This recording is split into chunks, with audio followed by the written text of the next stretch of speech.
अस्सलाम वालेकुम dear students, आज हम एक्सरसाइज 2.1 का क्वेश्चन नंबर 4, 5 और 6 को सॉल्व करेंगे। क्वेश्चन नंबर 4 हमारे पास है find the transpose of each of the following matrices. Question number 4 में हमारे पास 6 पार्ट गिवन है, हमने इन 6 पार्ट का ट्रांसपोज फाइंड करना है। ठीक है, हमारे पास नंबर 1 जो पार्ट है वो हमारे पास देखें ये है -4 3 6।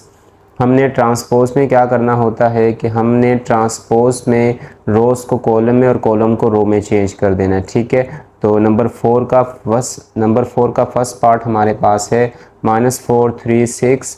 हमने रो में वैल्यू गिवन थी, हमने इसे कॉलम में लिख दिया। ठीक है, ऐसे हमारे पास इसका जो पार्ट 2 है, हमें रो में वैल्यू गिवन है, हमने इनको भी कॉलम में लिख दिया। ठीक है, नंबर 3 देखें हमारे पास कॉलम में वैल्यू गिवन है, हमने इसे रो में लिख दिया। नंबर 4 देखें हमारे पास हमें कॉलम में वैल्यू गिवन है, हमने इसको भी रो में लिख दिया। ठीक है, नंबर 5 देखें हमारे पास वैल्यू कॉलम में है और हमने इसे भी रो में लिख दिया। ठीक है, 8 3 यूँ लिख दिया। ठीक है, नंबर 6 देखें हमारे पास वैल्यू ये भी कॉलम में है तो हमने इसको भी रो में लिख दिया यूँ -7 4 -1, इसको हमने यूँ लिख दिया। ठीक है, हम चाहें तो हम इसको कॉलम की बजाय रो में चेंज कर दें, तब भी हमारा जो आंसर है वो ठीक ही माना जाएगा। ठीक है, क्योंकि ट्रांसपोज का मतलब है इंटरचेंज। आप कॉलम को रो में इंटरचेंज कर दें या रो को कॉलम में इंटरचेंज कर दें। ठीक है, नंबर 5 जो हमारे पास क्वेश्चन है उसमें हमारे पास ये है write down in tabular form.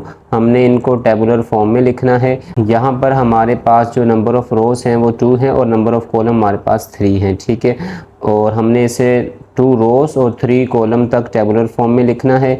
ऐसे इसका जो पार्ट 2 है हमने उसमें 3 रो और 4 कॉलम तक लिखना है, और नंबर जो थर्ड पार्ट है हमारे पास उसमें हमने 4 रो और 4 कॉलम तक हमने इनको टेबुलर फॉर्म में लिखना है। ठीक है, तो नंबर 5 का जो हमारे पास फर्स्ट पार्ट है उसमें देखिए हमने इसे टेबुलर फॉर्म में लिख दिया है। ठीक है, A11 A12 A13 A21 A22 A23।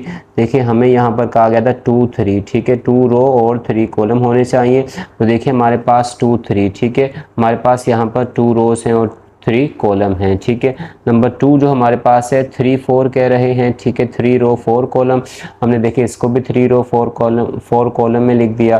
देखिए A11 A12 A13 A14 4 column है और हमारे पास 3 रोज हैं। ठीक है, तो 3 4 तक हमने इसे यूँ लिख दिया। इसका जो नंबर 4 पार्ट है 4 रो 4 कॉलम, हमने इसको 4 रो 4 कॉलम तक लिख दिया। A11 A12 A13 A14 4 column और 4 रो हैं, A11 A21 A31 A41, जो चलते जाएंगे हमारे पास A44 तक हमने इसे एक्सपेंड करके लिख दिया। ठीक है, इसका जो हमारे पास क्वेश्चन नंबर 6 है, क्वेश्चन नंबर 6 में हमसे कह रहे हैं which of the following are symmetric और स्क्यू सिमेट्रिक मैट्रिक्स। ठीक है, सिमेट्रिक और स्क्यू सिमेट्रिक मैट्रिक्स के लिए हमने मैट्रिक्स का ट्रांसपोज लेना होता है। ठीक है, जिसका ट्रांसपोज हमारे पास दोबारा से इस मैट्रिक्स के इक्वल आ जाए तो ऐसे मैट्रिक्स को हम सिमेट्रिक कहते हैं। ठीक है, और जिसका ट्रांसपोज उस मैट्रिक्स के नेगेटिव आए, ठीक है, मतलब नेगेटिव ऑफ अ मैट्रिक्स आए, तो ऐसे मैट्रिक्स को हम स्क्यू सिमेट्रिक कहते हैं। ठीक है,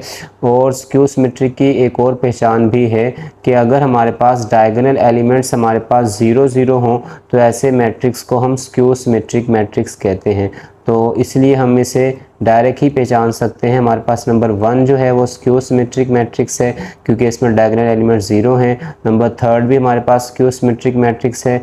ठीक है, और नंबर 5 भी हमारे पास स्क्यू सिमेट्रिक मैट्रिक्स है। और हमारे पास जो नंबर 2 और जो नंबर 4 है वो हमारे पास सिमेट्रिक मैट्रिक्स है। ठीक है, देखें हम इसे यूँ भी पहचान सकते हैं, देखें 7 5 8 7 5 8। ठीक है, अब मैं इसको रोज़ को कॉलम में लिखूं या कॉलम को रो में लिखूं, वैल्यू सबकी सेम है, इसलिए इसमें जो चेंज आएगा वो यही मैट्रिक्स दोबारा से बन जाएगी। ठीक है, ये 2 सिमेट्रिक हैं और बाकी 3 हमारे पास स्क्यू सिमेट्रिक मैट्रिक्स हैं। ठीक है, तो उम्मीद करते हैं आपको ये तीनों क्वेश्चन समझ आ गए होंगे। अगर आपको समझ ना आए हों तो आप कमेंट्स में लिख के पूछ सकते हैं। थैंक यू, अल्लाह हाफिज़।